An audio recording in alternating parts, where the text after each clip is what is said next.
Depuis son arrivée à la primature, Ousmane Sonko s'illustre comme l'un des principaux artisans d'une diplomatie sénégalaise renouvelée, axée sur la proximité, le pragmatisme et l'audace. Cette nouvelle orientation tranche avec la tradition d'une diplomatie souvent jugée distante ou trop alignée sur les logiques institutionnelles, régionales ou internationales. Le Premier ministre Ousmane Sonko, Ilmanou Djiti, mi privilégié une approche de terrain fondée sur le dialogue direct, la solidarité africaine et la recherche de solutions concrètes aux défis communs. Ci bile vidéo dinañu ñëw sur la nouvelle posture de Ousmane Sonko.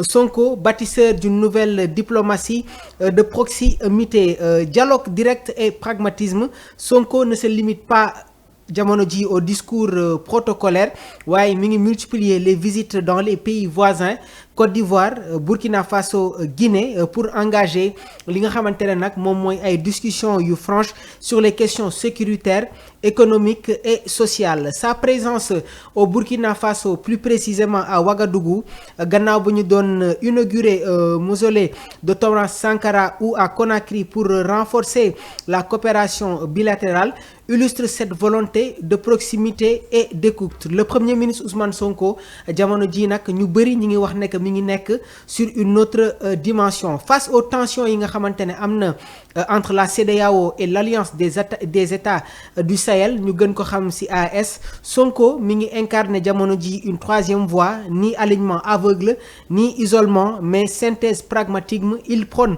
la coopération sur des enjeux concrets. S'il est en jeu, on note les enjeux sécuritaires, énergie ak économie, sans se laisser enfermer dans les logiques de bloc ou les postures idéologiques. Diplomatie des peuples, Ousmane Sonko s'adresse autant aux dirigeants qu'aux citoyens, waaye tamit mi ngi valoriser li nga xamante ne moom mooy les liens historiques, culturels et humains entre les peuples de l'Afrique de l'Ouest, insistant sur la nécessité de dépasser les frontières héritées de la colonisation pour construire des alliances fondées sur la solidarité et l'intérêt commun. Sur sa posture, sur son habillement, bërki démb bi mu demee fële nga xamante ne moom mooy ca Côte d'Ivoire, ñu bëri ñi ngi rafetlu félicitations waaye tamit yëre bi nga xamante ne sol na ko muy symboliser li nga xamante ne moom mooy la touche africaine. Souveraineté inclusive.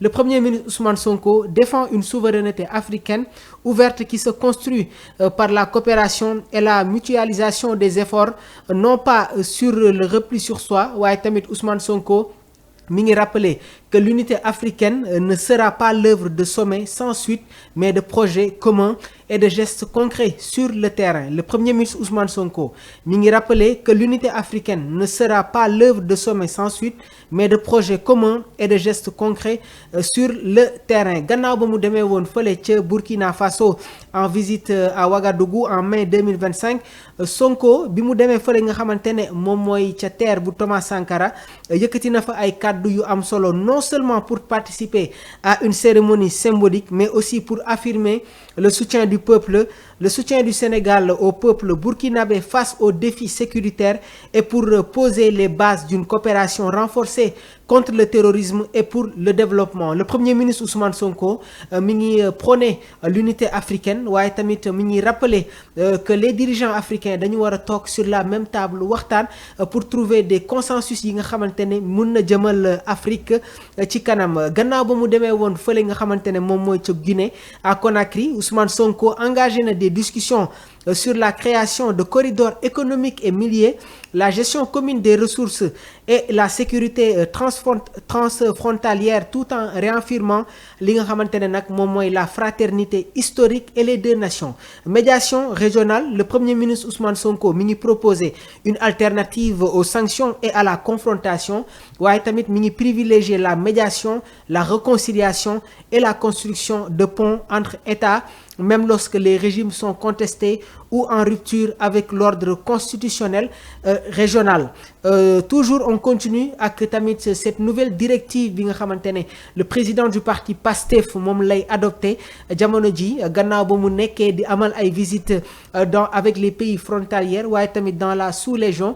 Ce leadership de proximité day susciter critiques et inquiétudes parmi les tenants de l'ordre ancien, mais il répond à une demande croissante de renouveau et d'efficacité dans la diplomatie africaine. Ousmane Sonko incarne une génération de dirigeants qui refusent la passivité et les dogmes, préférant li nga xamante ne nag moom mooy l'action, l'audace et l'ouverture. Cette diplomatie de proximité, loin d'être une simple posture, s'inscrit dans une stratégie de reconstruction étatique et de restauration éthique où la légitimité se gagne sur le terrain au service des peuples et de l'unité africaine. Ousmane Sonko jamono ji s'impose ainsi comme le bâtisseur d'une diplomatie sénégalaise nouvelle, fondée sur la proximité, la souveraineté partagée et le dialogue direct. Sa démarche saluée par de nombreux observateurs marque un tournant pour le Sénégal et pour l'Afrique de l'Ouest qui aspire à une coopération plus humaine, plus efficace et plus solidaire.